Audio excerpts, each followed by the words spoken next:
ولولا فضله ما تصدقنا ولا صلينا ولا صمنا ولا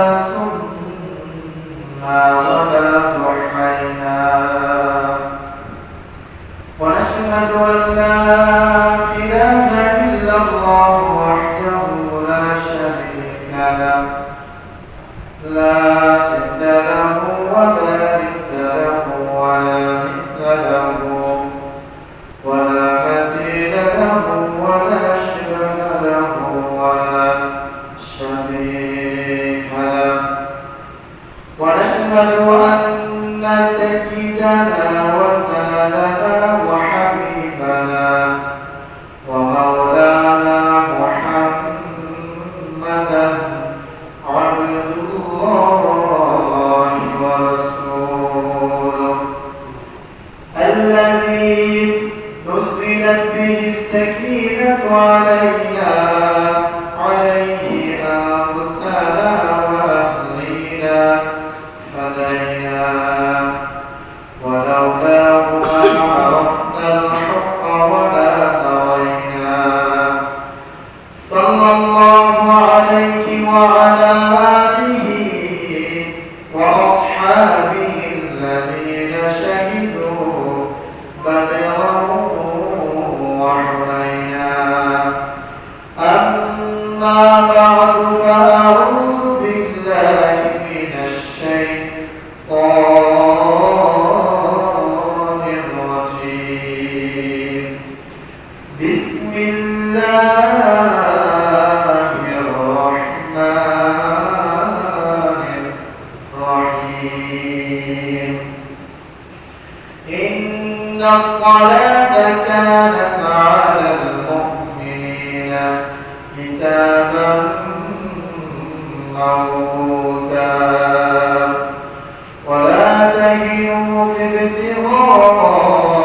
ابتغاء القوم صدقت يا رب العالمين وقال صاحب القرآن رسول الله صلى الله عليه وسلم إن أول ما يحاسب به العبد يوم القيامة الصلاة من عمله صلاته فإن صلحت فقد أفلح وأنجح وإن فسدت فقد خاب وخسر رواه الترمذي أو كما قال عليه الصلاة والسلام إن الله وملائكته يصلون على النبي يا أيها الذين آمنوا صلوا عليه وسلموا تسليما اللهم صل على سيدنا محمد وعلى آل سيدنا مولانا محمد اللهم صل على سيدنا مولانا محمد وعلى آل سيدنا مولانا وبجميع الشبه مراد أنه رد الصوت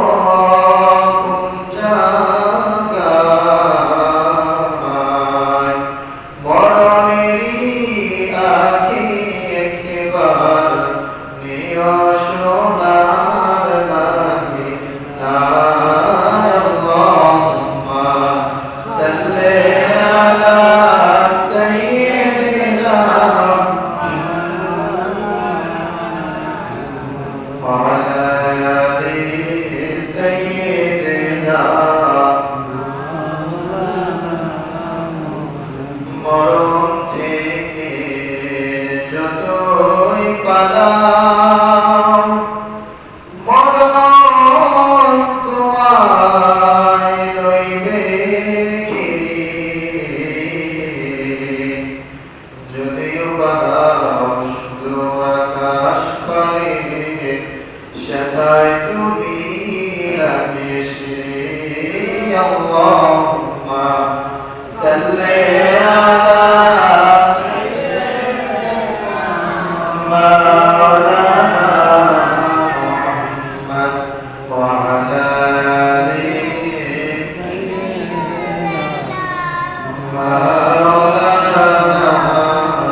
নবী করিম সাল্লাল্লাহু আলাইহি সাল্লাম বলেন, জবান দ্বারা শুধু কালিমাকে উচ্চারণ করাকেই ঈমান বলে না। জবান দ্বারা কালিমাকে উচ্চারণ করাকে শুধুই ঈমান বলে না। এই ঈমান, এই কালিমা জবান দ্বারা উচ্চারণ হবে, নিজের অন্তরে সন্দেহ ছাড়া, সারা পরিমাণ সন্দেহ ছাড়া এটাকে কি করতে হবে? বিশ্বাস করতে হবে। এবং নিজের হাত দ্বারা, পা দ্বারা, অঙ্গ প্রত্যঙ্গ দ্বারা এই কালিমাকে কি করতে হবে? বাস্তবায়ন করতে হবে। শুধু একমাত্র এই কালিমার উপরে ঈমান এনে যদি কালিমাকে আমি বাস্তবায়ন করতে যাই, তাহলে আমার নামাজও আসবে, রোজাও আসবে, যাকাতও আসবে, হজও আসবে। এখন আমি জবান দ্বারা কালিমা পড়লাম, আমাদের অনেক হিন্দু ধর্মী ভাইয়েরাও কিন্তু কালিমা পড়ে। জিজ্ঞেস করে তারা কালিমা পড়তে জানে, আমিও মুসলমান, সেও রক্তে ভরা একজন মানুষ, সেও কালিমা বলে। তো তার কালিমার মধ্যে আর আমার কালিমার মধ্যে পার্থক্য থাকবে কি থাকবে না? তার কালিমার মধ্যে আর আমার কালিমার মধ্যে পার্থক্য এটাই হবে যে সে নামাজ পড়ে না, আমি নামাজ পড়তে হবে।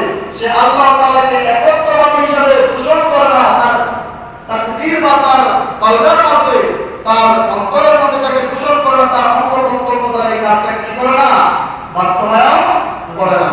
এজন্য প্রিয় হাজিরিন, আল্লাহ তাআলা কোরআনুল কারীমে ইরশাদ করেন, ইন্নাস সালাতা তানহা আনিল ফাহশাই ওয়াল মুনকার ওয়া লাযিকরুল্লাহি আকবার ওয়াল্লাহু ইয়া'লামু মা তাসনাউন।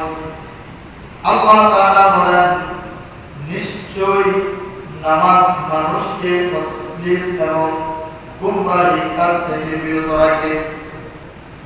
নিশ্চয়ই নামাজ মানুষকে অশ্লীল এবং গুমরাহী কাজ থেকে বিরত রাখে। ওয়ালা যিকরুল্লাহি আকবার ওয়াল্লাহু ইয়া'লামু মা তাসনাউন। আল্লাহ তাআলা বলেন, ওয়ালা যিকরুল্লাহি আকবার, আর আল্লাহর স্মরণ সর্বশ্রেষ্ঠ। ওয়াল্লাহু ইয়া'লামু মা তাসনাউন, আল্লাহ জানেন তোমরা যা করো। আল্লাহ তাআলা বলতেছেন, নামাজ মানুষকে খারাপ কাজ থেকে বিরত রাখে, যাবতীয় খারাপ কাজ থেকে নামাজ মানুষকে বিরত রাখে। ওয়ালা যিকরুল্লাহি আকবার, আল্লাহ তাআলার স্মরণ করা সর্বশ্রেষ্ঠ। এবং আল্লাহ তাআলা বলেন, আল্লাহু ইয়া'লামু মা তাসনাউন, এবং বান্দা তুমি যা করো আমি তা জানি, তুমি যা করবা আমি তা জানি। আল্লাহ তাআলা অগ্রিম জানায় দিতেছে, আমি যে গুনাহ করব এটা আল্লাহ জানে কি জানে না? আর জানে কি জানে না? আমি যে জিনা করব এটা আল্লাহ জানে কি জানে না? আমার অন্তরের মধ্যে কি চলতেছে এটার খবর আল্লাহ রাখে কি রাখে না? আল্লাহ তাআলা রাখে। তারপরে আল্লাহ তাআলা আপনাকে ছাড় দিয়ে দেন, তারপরে আল্লাহ তাআলা আপনাকে ছাড় দেন। রাসূল কারীম সাল্লাল্লাহু আলাইহি সাল্লাম কে হযরত আবু হুরায়রা রাদিয়াল্লাহু তাআলা উপস্থিত অবস্থায় একজন ব্যক্তি এসে বললেন, ইয়া রাসূলুল্লাহ, ইয়া হাবিবাল্লাহ, ও আল্লাহর রাসূল, অমুক একজন ব্যক্তি পাঁচ ওয়াক্ত নামাজও পড়ে, জুমার নামাজও পড়ে, নফল নামাজও পড়ে, তাহাজ্জুদের নামাজও পড়ে, রোজাও রাখে, সব করে, কিন্তু সে রাতের বেলা হলে চুরি করে, ডাকাতি করে। আল্লাহ তাআলা রাসূল সাল্লাল্লাহু আলাইহি সাল্লাম বলেন, ও সাহাবীরা শুনে নাও, একদিন না একদিন এই নামাজটাকে এই সমস্ত চুরি ডাকাতি থেকে ফিরিয়ে নিয়ে আসবে। সুবহানাল্লাহ। এটা রাসূল কারীম সাল্লাল্লাহু আলাইহি সাল্লামের জবান মুবারকের হাদিস। এজন্য রাসূল কারীম সাল্লাল্লাহু আলাইহি সাল্লাম বলেন যে তোমরা চুরি করো, ডাকাতি করো, বাটপারি করো, যাই করো না কেন, নামাজ পড়ো করিও না, ফরজ সালাতুল তরক করিও না, নামাজ ছাড়িও না। নামাজের মধ্যে অন্তর লাগে নামাজ পড়ো, খুশুউদের সহিত নামাজ আদায় করো। এই নামাজ তোমাকে ধীরে ধীরে ধীরে ধীরে সমস্ত ধরনের গুমরাহি পথ থেকে ফিরাইয়া নিয়ে আসবে। কিন্তু যদি নামাজের মধ্যে তোমার অন্তর না থাকে, নামাজের মধ্যে যদি তোমার মন না থাকে, তুমি নামাজ ঠিকই পড়ো কিন্তু নামাজের মধ্যে তোমার মন নাই, তুমি নামাজ ঠিকই করো কিন্তু তোমার মন বাজার ঘাটি ব্যবসা বাণিজ্যের মধ্যে, আল্লাহ রাসূল বলেন এই নামাজ দ্বারা কখনোই তুমি গুনার কাছ থেকে ফিরে আসতে পারবে না। এজন্য নামাজ হতে হবে খুশুউদের সহিত, আল্লাহ তাআলাকে ভয় করে এমন অবস্থায় নামাজ পড়তে হবে যে আমি আল্লাহ তাআলার সামনে দাঁড়ালাম, স্বয়ং আল্লাহ তাআলা আমাকে দেখতেছেন এবং আমি আল্লাহ তাআলার সাথে কথা বলতেছি। কারণ কোরআনের মধ্যে আল্লাহ তাআলা বলেন এই কোরআন তেলাওয়াত করা শুধু তেলাওয়াত করা নয়, স্বয়ং আমি আল্লাহ তাআলার সাথে কথা বলা। কেননা প্রত্যেকটা আয়াত কি আয়াত আল্লাহ তাআলা আয়াতের পরে আয়াত, যদি কোনো আয়াতে আল্লাহ তাআলা প্রশ্ন করেছেন তারপরে আয়াতে আল্লাহ তাআলা উত্তর রাখছেন। এই জন্য যদি কোনো মুমিন বান্দা নামাজের মধ্যে দাঁড়িয়ে খুশুর সহিত কোরআন তেলাওয়াত করতে থাকে, আল্লাহ তাআলা বলে বান্দা তোর প্রত্যেকটা তেলাওয়াতের জবাব আমি আল্লাহ তাআলা দিতে থাকি। বলে সুবহানাল্লাহ। এজন্য প্রিয় ভাইরা আমার, ফরজ সালাত তরক করা যাবে না। ফরজ সালাত যদি কেউ তরক করে তাহলে সে ধীরে ধীরে গুমরাহির পথে চলে যাবে। হাদিসের মধ্যে নবী করিম সাল্লাল্লাহু আলাইহি সাল্লাম বলেন, যদি কেউ ইচ্ছাকৃতভাবে ফরজ সালাত তরক করে সে কুফরি করে। কি করে? কুফরি করে। এবং হাদিসের মধ্যে আসছে যদি কোনো ব্যক্তি তিন জিনিসকে অস্বীকার করে, কয় জিনিস? তিন জিনিসকে অস্বীকার করে, রাসূল করিম সাল্লাল্লাহু আলাইহি সাল্লাম বলেন তাকে কতল করা জায়েজ হয়ে যায়। এক নাম্বার হলো আল্লাহ তাআলাকে একত্ববাদী যদি কেউ অস্বীকার করে, আল্লাহ তাআলার তাওহীদকে যদি কেউ অস্বীকার করে, আল্লাহ তাআলা যে এক এটাকে যদি কেউ অস্বীকার করে। দুই নাম্বার হলো কেউ যদি ইচ্ছাকৃতভাবে নামাজ অস্বীকার করে। কি অস্বীকার করে? নামাজ অস্বীকার করে।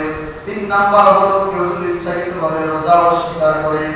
এই তিন জিনিসকে যদি কেউ ইচ্ছাকৃতভাবে অস্বীকার করে, রাসূল করিম সাল্লাল্লাহু আলাইহি সাল্লাম বলেন সে কাফের হয়ে যায় এবং তাকে কতল করা জায়েজ হয়ে যায়। এখন প্রিয় ভাইরা আমার, এই যে নামাজ আমরা দিন কি দিন, বছর কি বছর, মাস কি মাস তরক করে যাচ্ছি, এখন বলেন তো আমাদের ঈমান আছে না নাই? যে কুফরি করে তার ঈমান আছে না? রাসূল করিম সাল্লাল্লাহু আলাইহি সাল্লাম হাদিসের মধ্যে বলেন ইচ্ছাকৃতভাবে যদি কেউ এক ওয়াক্ত নামাজ তরক করে সে কুফরি করে, আর যে ব্যক্তি কুফরি করে তার ঈমান থাকে না। এখন আমরা ইচ্ছাকৃতভাবে নামাজ তরক করি না, বিপদে পড়ে তরক করি। আর বিপদে পড়ে কি নামাজ তরক করি না? শয়তানের ওয়াসওয়াসায় পড়ে, নফসের ধোঁকায় পড়ে আমরা ইচ্ছাকৃতই নামাজগুলো তরক করি। আবার হাদিসের মধ্যে নবী করিম সাল্লাল্লাহু আলাইহি সাল্লাম বলেন যদি কেউ ইচ্ছাকৃতভাবে নামাজ নষ্ট করে, ফাখলাফা মিন বাদিহিম খালফু ওয়ারিসুল কিতাব, আল্লাহ তাআলা বলেন যে কাফেরদের পরে, মুমিনদের পরে যারা নামাজ সময় মতো আদায় করে, ওই সমস্ত ব্যক্তিদের পরে এমন একটি জাতি এই দুনিয়ার জমিনে চলে আসলো, ওদের পরে অপবিত্র অপদার্থ পরবর্তীরা আসলো যারা নামাজ তরক করে, নামাজ পড়তে চায় না, আর নামাজ তরক করলে নামাজ ছেড়ে দিলে। হাদিসের মধ্যে আসছে কেউ যদি ইচ্ছাকৃতভাবে নামাজ ছেড়ে দেয়, নাওফাল ইবনে মুআবিয়া রাদিয়াল্লাহু তাআলা আনহু বলেন রাসূলুল্লাহ সাল্লাল্লাহু আলাইহি সাল্লাম ইরশাদ করেন যে ব্যক্তির এক ওয়াক্ত নামাজ ছুটে গেল তার জন্য পরিবার, পরিজন, ধন সম্পদ সবই নষ্ট হয়ে গেল। এটা একবারে সর্বনিম্নের একটা উদাহরণ নবী সাল্লাল্লাহু আলাইহি সাল্লাম বললেন। এখন যদি আমার স্ত্রী মারা যায়, আমার ছেলে মেয়েগুলো মারা যায়, আমার ধন সম্পদগুলো যদি সব লুণ্ঠন করে নিয়ে যায়, জালিমরা জুলুম করে নিয়ে যায়, ঠিক আমার যে অবস্থা হবে, রাসূল বলতেছেন একজন মুমিন বান্দা যদি, একজন ইমানদার বান্দা যদি এক ওয়াক্ত নামাজ ইচ্ছাকৃতভাবে তরক করে, তার সেই একই অবস্থা হয়ে যায়। তারপরে বলতেছেন হাদিসের মধ্যে আসছে যে ব্যক্তি অলসতা করে নামাজ তরক করে, রাসূল কারীম বলেন দুনিয়ার মধ্যে তার জন্য 15 প্রকারের শাস্তি রাখছে। কয় প্রকার? 15 প্রকারের শাস্তি রাখছে। হাদিসের মধ্যে বলতেছেন এক নাম্বার হলো আল্লাহ তাআলা তার জীবিকায় কোনো বরকত রাখে না। তার জীবিকা কি থাকে না? কোনো বরকত থাকে না।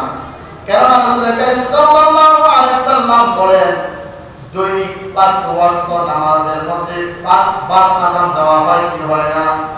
প্রত্যেকটা আযানের মধ্যে বলা হয় হাইয়া আলাল ফালাহ, হাইয়া আলাল ফালাহ, কল্যাণের দিকে অগ্রসর হও। কোন দিকে? কল্যাণের দিকে অগ্রসর হও। 5 ওয়াক্ত নামাজ যদি 5 বার আযান দেওয়া হয়, 2 বার করে যদি দেওয়া হয়, মুয়াজ্জিন দৈনিক 10 বার প্রত্যেকটা ব্যক্তিকে ডাকে হাইয়া আলাল ফালাহ, ও বান্দা তুমি তোমার কল্যাণের দিকে অগ্রসর হও। আর ধমক মারে বসে থাকিও না, ঘরে ঘুমায়া থাকিও না, বাজারে ঘাটে বসে আর সময় নষ্ট করিও না, খেতে খামারে রিজিকের জন্য দৌড়াতে থাকিও না। তোমার আল্লাহ তোমাকে কল্যাণের জন্য ডাকতেছে, তোমার প্রভু তোমাকে কল্যাণের জন্য ডাকতেছে। যে আল্লাহ না চাইতে তোমাকে খাবার দিল, যে আল্লাহ না চাইতে তোমাকে তো সুন্দর দেহ দিল, এত সুন্দর চেহারা আকৃতি দিল, যে আল্লাহ না চাইতে তোমাকে এত কিছু দান করলো, যে আল্লাহ না চাইতে বট গাছের ছায়ার মতো পিতা দিয়ে দিল, যে আল্লাহ না চাইতে স্নেহ করার জন্য মা দিয়ে দিল, যে আল্লাহ না চাইতে মনের দুঃখগুলা মনের কষ্টগুলা প্রকাশ করার জন্য সুন্দর স্ত্রী দিল, যে আল্লাহ না চাইতে আদর করার জন্য স্নেহ করার জন্য মহব্বত করার জন্য এত সুন্দর সুন্দর ছেলে মেয়ে আল্লাহ তাআলা দান করলো, ওই আল্লাহ তোমাকে দৈনিক 10 বার ডাকে কল্যাণের দিকে অগ্রসর হও।